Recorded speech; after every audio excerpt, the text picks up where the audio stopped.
we are going to take a look at a replay from a PvP match that I had the other night.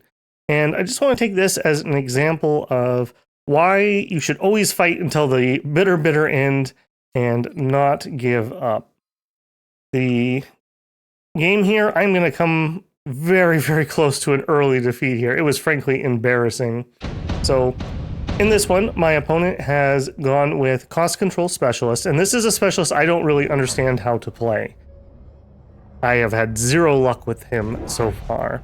And on my side, I went with Quick Supply Specialist. I like sledgehammers, and this got me sledgehammers. For my opening, we have 3 crawlers and 4 sledgehammers, whereas my opponent over here, he's actually going to do something crazy, and because I didn't understand it at the time, it kind of tilted me. So he has 2 arachnids and 3 crawlers as his opener. What he's going to do is he's going to go over here and borrow on turn 1, and that's going to allow him to get way more troops than I expected, and I think he even gets missiles on this round. And that totally, yeah, there's the borrow, totally threw me for a loop. And so rather than being able to pay full attention to the game, I was trying to figure out, is this dude cheating or what the heck? How did he afford that? I mean, these boys are not cheap. I mean, 200 a pop. He's bought 2 extras, and he still has a 100 supply. Yeah, here come the missiles that he's dropping in. Not quite sure what those ones were for, but yeah, I was so tilted here. I could not even think about the game hardly. And yeah, let's see what happens here. Let's speed this up. So trying to make my chaff arrive at the same time or slightly ahead of the tanks. In this case, with this deployment, I do think that they were a smidgen too close. I would have rather the arachnid shot the sledges instead of the crawlers, but that did not happen. My chaff was essentially deleted and did basically nothing. So on this first round, yeah, we got basically skunked. We got what? A couple crawlers and a couple arachnids down. All right, round 2 comes around. So I'm still like, what the heck? How did he afford all that? That's ridiculous. And you can see here, I'm like, okay, Scorpion. Scorpion's obviously the answer here. Chaff clear out the arachnids. That'll do well for us. He goes with a Rhino, which was not even something I was expecting because he had already rushed me down so fast. Why would he bother? And again, missiles. He goes double Rhino and missiles. So he's kind of flanking with the Rhinos, which I would say is a good position. I think that's a fine. Missiles come in, they take out 2 squads of my tanks, which basically do nothing. And we did manage to take out one of the Rhinos, but the level 2 one over here survives. And just squish again. So round 2, we're at like 60% of our HP left. He grabs a subsidized marksman, and I'm reeling up here. I'm like, okay, worms, I don't think worms are going to change anything. I end up grabbing a nano repair, just thinking, okay, maybe I could use that on a big mech of my own to help counter that, but I definitely can't afford it here, so I'm thinking, okay, I need some more chaff. I'll hold up the Rhinos, I think that's where these ones go, so that my tanks can actually hit them. Yeah, we do outflanks on both sides with the crawlers. These turn out to be really good positions.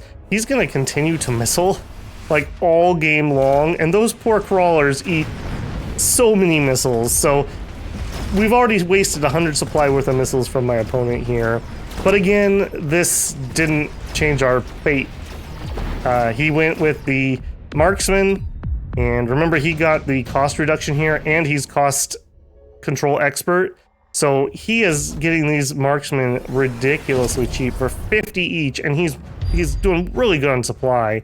And he's been investing a lot of those into missiles. So again, I'm like, okay, he's gonna keep doing missiles, obviously. I need to do something. I can't even tell what is or isn't working because the missiles are just hitting me. So I go barrier here, and this works pretty well. We also have the oil. I figured, well, he's gonna kill the chaff anyways, so hopefully we can draw in the guys and burn them in the fire, at least the arachnids. Again, he missiles on both flanks. He's taking a little longer on this one. He's doing some upgrades. Notice I have no upgrades on my board.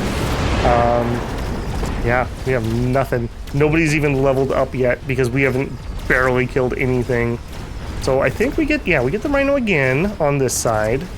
We get the rhino on that one finally. So the barriers helped, but I mean, he's got a firing squad of 5 marksmen behind his arachnids that, again, we just didn't even get close to touching.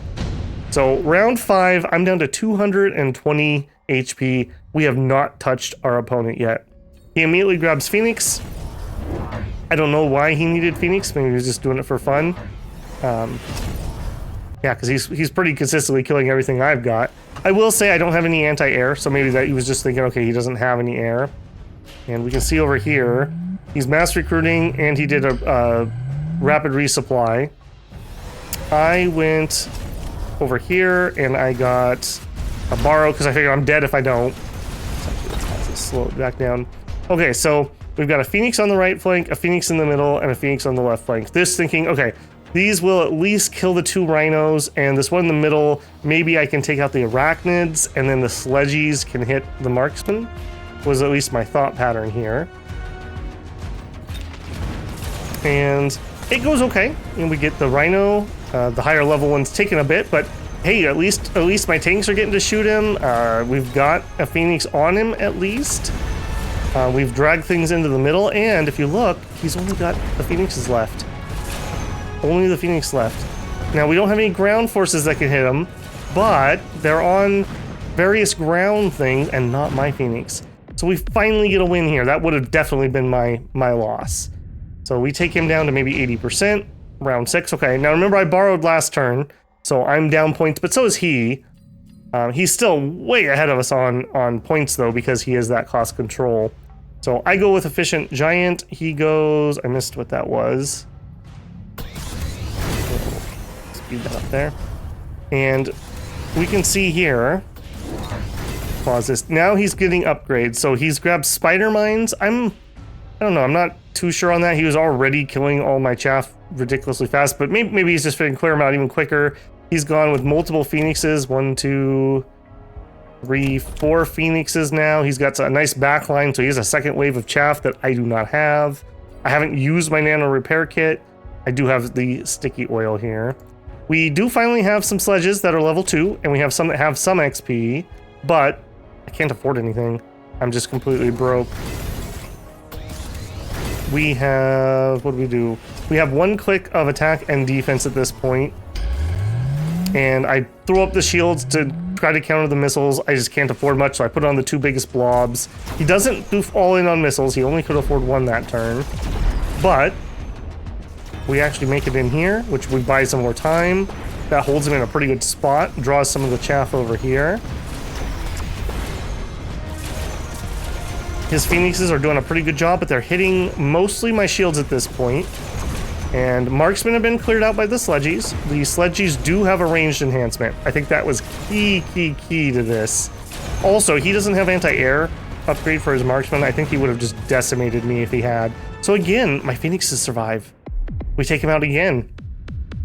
Again, not a super convincing win, but we got him down to about 50%. So I am still in sudden death. This is round 3 sudden death. If I lose a round, it's over. We grab assault tactics for just more damage, thinking, okay, I'm gonna use the Phoenixes to hopefully kill things quicker and maybe even win something in the front. He goes with Overlords and I go with Sandworms. I believe... yeah, we didn't get improved Sandworms this turn, or this game, but my thought was, if we could kill the Rhino quicker, that'll free up the Phoenix. Okay, now I see double Overlord. I'm like, okay, well this is over. Like, how the heck are we killing Overlords with 6 Phoenix? But we just luck out on the way the chaff game plays out. The Overlords are stuck on chaff. We've cleared out a good chunk of the line. The sledges are actually doing a lot of damage. I don't think he's realizing necessarily how much the sledges are actually doing. That's my explanation for that play. We still have our Scorps. We have both his Arachnids down. We still have, I believe, both of our Worms now. And we took out the Overlords. All he's got left are Phoenixes on this side. And we just luck out again that the way things connect, he's not shooting air. So I was like, oh, Victor, oh no. All right, we are on my 4th round of sudden death. He goes with extra fangs, and I missed what I took there. Hang on, pause. took the steel balls, that's right. I figured the steel balls would help counter just a lot of the heavy stuff. It would give me something that might survive a couple hits because they come in as level 3s. And I noticed he put his overlords super far forward. I guess he was thinking, oh, he doesn't have anti-air, I want them to shoot right away. I think he thought that was going to be the last round, like that was his victory. Well, now this is the front. My melting points immediately are going to grab onto both of those overlords, just right off the bat. So game starts and immediately melting point into these overlords. Both of them, first second of the game are on. Now he does have a melting point over on this side, and I figured, okay, well that's GG. Oh, he has 2 actually. I figure, okay, he's gonna get on the worm dies, and that's probably GG.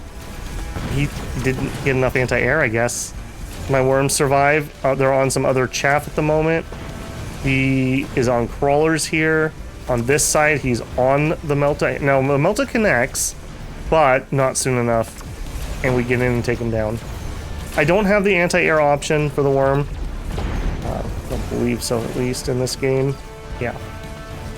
So, at this point, though, we've got 2 scorpions. We've got most of our sledgehammers alive. The steel balls are alive. We take out the tower. And this is pretty much GG as long as something can hit the phoenixes, and we have tons left. So I just wanted to show this as an example of, even when you're demoralized, don't just give up.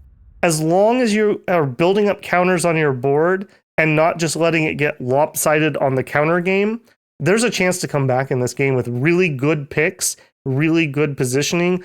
You didn't see too much usage of powers in this one. I used some oil. I think I missed it. He needed a call-in missile here. He used tons of missiles. I attribute my win here to him just spamming those missiles. There was no point. He would have kept winning those early rounds, especially that round 2 where he killed my sledges. I'm pretty sure he still would have won. And even if he didn't win that round, he would have been so much further ahead because he's a cost control specialist. So yeah, I wanted to just show this off. I would love if you guys had some tips. If you noticed like a turning point of something I could have done better, what would you do in a case where somebody's missile spamming you that early? Should I have gone shields earlier? Should I have tried a missile interceptor maybe? I'm not good at those yet. I don't understand them. Yeah, maybe a different missile or a different unit pick. Mustangs, maybe, I was thinking. But I kept backing out of it because he didn't have air and he didn't have missiles. So I wasn't entranced with those. So yeah, leave some advice, critique the play, please. Just remember, we're all having fun here. Please don't address my opponent in any way negatively. Very good game here. I have to imagine that by the end we were both sweating in equal amounts. That was ridiculous to have, 4 or 5 rounds of sudden death and just cling on by the barest margin of these couple Phoenix just for whatever reason just happening to not be the target for anything that had anti-air. All right, builders. Hopefully this was insightful for you, and I would hope that you have some insights to share with me. I played a few games outside of stream. I'm still really enjoying this game, and I will probably stream it again on Monday because I'm just still having fun. And hopefully I will catch you there. Get out there and build yourself some counterplay because that is the way to go in Mechabellum. Take care, builders.